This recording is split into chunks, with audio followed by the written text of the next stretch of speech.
একজন নারীর দিনের শুরু হয় অনেক ভোরে।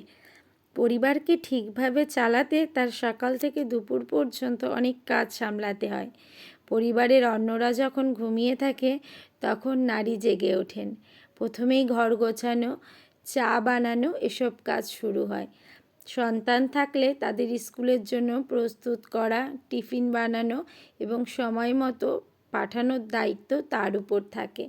স্বামী বা পরিবারের অন্য সদস্যদের খাবার খেতে দেওয়া, প্রয়োজনে তাদের অফিসের জন্য খাবার বা টিফিন প্রস্তুত করাও তার নিয়মিত কাজের একটি অংশ।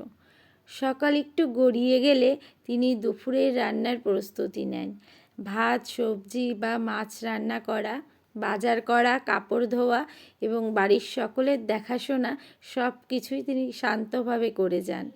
যারা কর্মজীবী নারী তাদের আবার অফিসের প্রস্তুতি নিতে হয়, তাই তাদের কাজ আরও বেড়ে যায়। দুপুরের দিকে পরিবারের সবাই যখন খাবার খায় তখন তিনি নিশ্চিত করেন যেন সকলেই ঠিকমতো খেতে পারে। খাবার শেষে বাসন ধোয়া এবং রান্নাঘর পরিষ্কার করাও তারই কাজ। এসব কাজ শেষ হতে দুপুর গড়িয়ে যায়।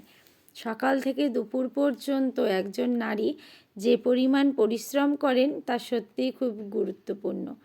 তার এই পরিশ্রমেই পরিবার সুন্দরভাবে চলছে। তাই নারীর এই অবদান সব সময় সম্মান করা উচিত।